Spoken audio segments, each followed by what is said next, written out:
கிட்டத்தட்ட பார்த்திங்க அப்படின்னா ஒரு 3 மாதம் வந்து இந்த டர்க்கி சீரீஸ் போயிருக்குன்னு நான் சொல்லுவேன்.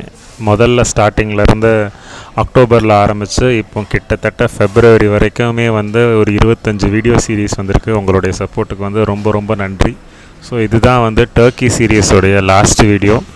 ஸோ இந்த வீடியோவில் நான் என்னுடைய ஆண்ட்ராய்ட் ஃபோனில் கேப்சர் பண்ண ஒரு சில வீடியோஸ் இருக்கும். ஸோ கொஞ்சம் குவாலிட்டி ஆஃப் த வீடியோ வந்து கொஞ்சம் கம்மியாக தான் இருக்கும். அண்ட் ஒரு 4 மினிட்ஸுக்கு மேலே பார்த்தீங்க அப்படின்னா ஆக்சுவல் ஆடியோ வரும். ஸோ அதனால் இதை மட்டும் நான் கொஞ்சம் வாய்ஸ் ஓவர் கொடுத்து ரெக்கார்ட் பண்ணிகிட்ருக்கேன். ஸோ இது வந்து என்னுடைய டர்க்கியோடைய 3rd டே.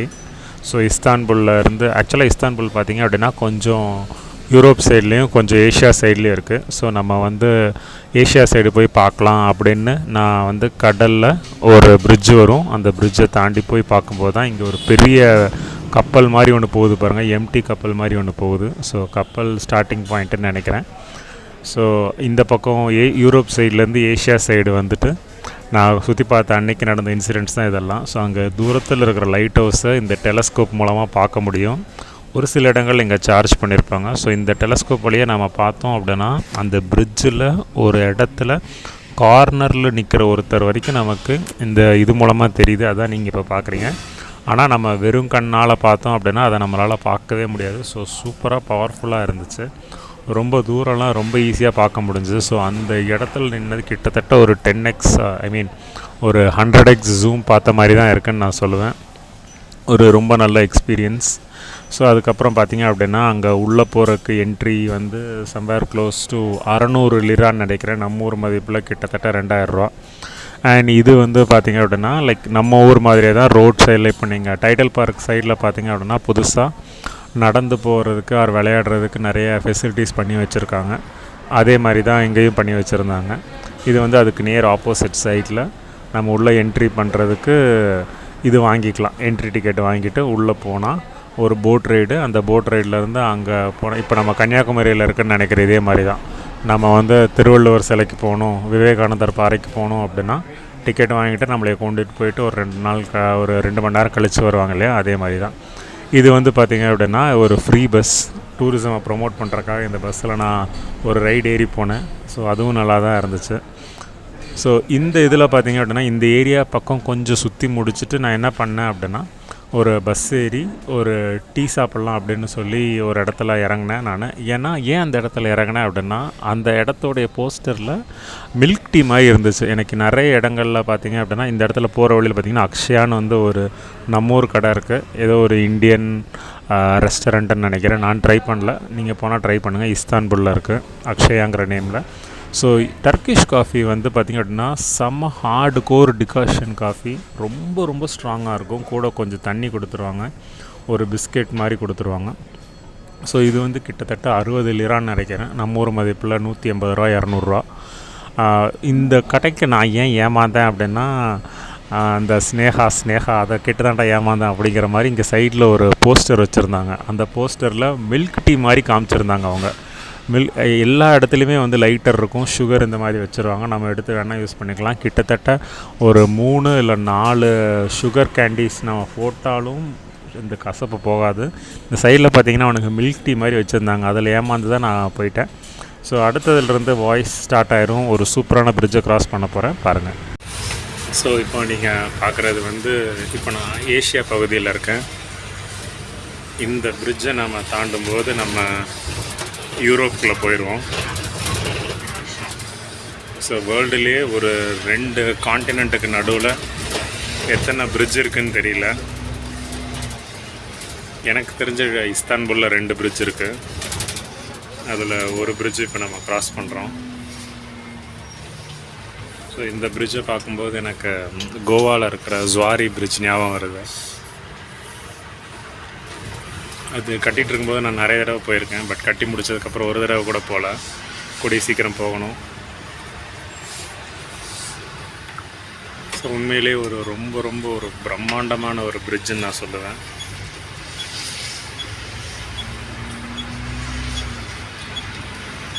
ஸோ யோசிச்சு பாருங்கள், ஒரு ரொம்ப பயங்கரமான ஒரு நீளத்தை. ஸோ இப்போ நம்ம ஏஷியாவிலேருந்து வெளியே போகிறோம். ஸோ இதுதான் ஏஷியா, இஸ்தான்புல்லோட ஏஷியா சைட். ஸோ பயங்கரமாக இருக்குது. வெஹிக்கெல்லாம் கூட விடுறாங்க.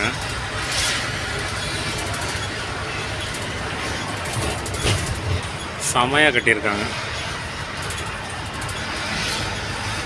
எனக்கு தெரிஞ்சு என் லைஃப்பில் நான் போன பிரிட்ஜஸ்லேயே இதுதான் ரொம்ப பிரம்மாண்டமான பிரிட்ஜுன்னு நினைக்கிறேன் இது வரைக்கும். அங்கே ஒரு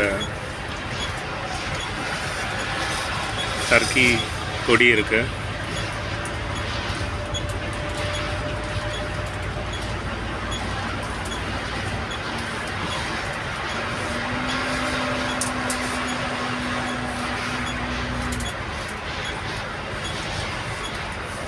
பயங்கர பிரமிப்பாக இருக்குது இந்த பிரிட்ஜ் பார்க்குறக்கு. ஸோ இப்போ நம்ம யூரோப் என்டர் ஆகிட்டோம்.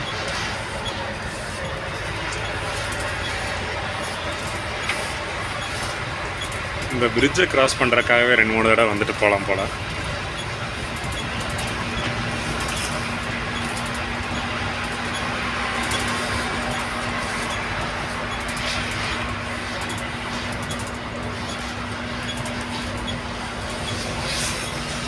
என்னுடைய ஃபஸ்ட்டு ட்ராவல், நான் ட்ராவல் பண்ணணுன்னு நினச்சி ட்ராவல் பண்ணதுக்கான காரணம் ஒரு பிரிட்ஜு தான்.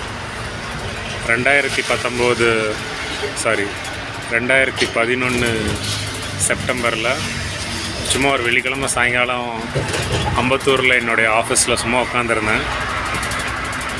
சும்மா ஏதோ பற்றி படிச்சுட்டு இருக்கும்போது ராமேஸ்வரம் பிரிட்ஜ் பற்றி கேள்விப்பட்டேன். பிரிட்ஜு செமையாக இருக்கும்னு சொல்லி நிறைய பேர் போட்டிருந்தாங்க. சரி போய் பார்த்தா என்ன போகுது அப்படின்னு சொல்லி சும்மா ஒரு 2000-3000 வச்சுக்கிட்டு சென்னை டு ராமேஸ்வரம் போயிட்டு அந்த பிரிட்ஜ் பார்த்து அந்த ஒரு எக்ஸ்பீரியன்ஸ் தான் என்னுடைய ஃபஸ்ட்டு ட்ராவல் எக்ஸ்பீரியன்ஸ். ஸோ அன்னைக்கு ஆரம்பித்தது ஒரு 12-13 வருஷமாக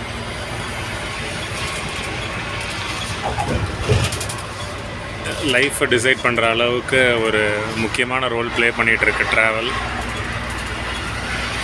ஸோ இந்த பிரிட்ஜை க்ராஸ் பண்ணது ரொம்ப நாஸ்டாலஜிக் ஃபீலாக இருக்குது. ஸோ இப்போ நம்ம யூரோப் பகுதியில் வந்தாச்சு.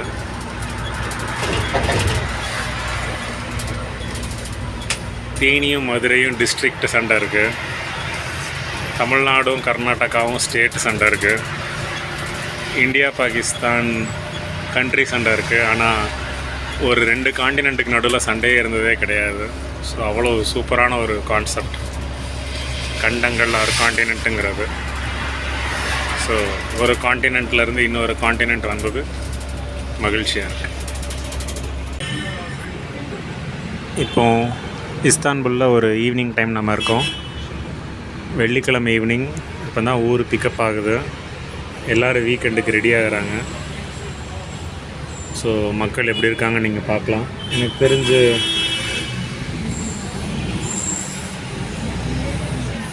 எல்லோரும் ஓரளவுக்கு வெல் ட்ரெஸ்டாக இருக்கிறத பார்க்க முடியுது. வோடஃபோன் இருக்குது.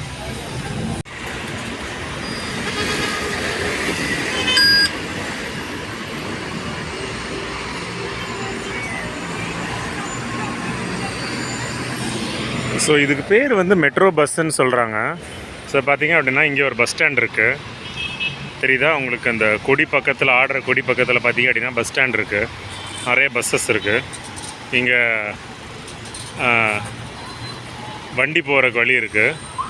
இங்கே இது மிக்ஸ் ஆஃப் மெட்ரோ அண்ட் ஒரு டெடிக்கேட்டட் பஸ்ஸும் போகுது. இந்த பஸ்ஸை பார்த்திங்க அப்படின்னா மெட்ரோ பஸ்ஸுன்னு சொல்கிறாங்க. ஸோ அந்த லைனில் அந்த வண்டிகள் மட்டும்தான் போகுதுன்னு நினைக்கிறேன். ஸோ பஸ்ஸு தனியாக இருக்குது, மெட்ரோ தனியாக இருக்குது, மெட்ரோ பஸ்ஸுன்னு ஒன்று இருக்குது.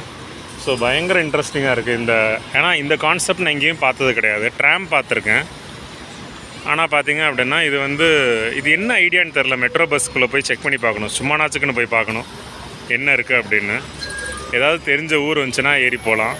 இப்போ என்னுடைய ஃபோனும் சுவிட்ச் ஆஃப் ஆகிருச்சு. எங்கிட்ட இன்டர்நெட்டுமே கிடையாது. இது இன்னொரு ஸ்பேர் ஃபோனில் எடுத்துகிட்ருக்கேன். ஸோ மெட்ரோ பஸ்ஸில் பார்த்திங்க அப்படின்னா 2 பஸ்ஸு கனெக்ட் ஆகி ஒரு பஸ்ஸு மாதிரி இருக்குது. அதுக்குன்னு டெடிக்கேட்டட் லேன் இருக்குது.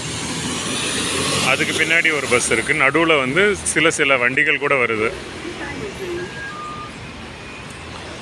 ஸோ இப்போ எல்லோரும் இங்கே இருந்து போகிறாங்க அப்படின்னா இங்கே ஒரு என்ட்ரன்ஸ் இருக்குது அதுக்கு. ஸோ டிராஃபிக் மட்டும் பாருங்கள், கொடூர டிராஃபிக்காக இருக்குது. ஸோ இதில் எஸ்கேப் ஆகிறதுக்கு தான் நிறைய பேர் மெட்ரோவை போகிறாங்கன்னு நினைக்கிறேன். இந்த ஸ்பெஷல் மெட்ரோ மாதிரி இருக்கிறது.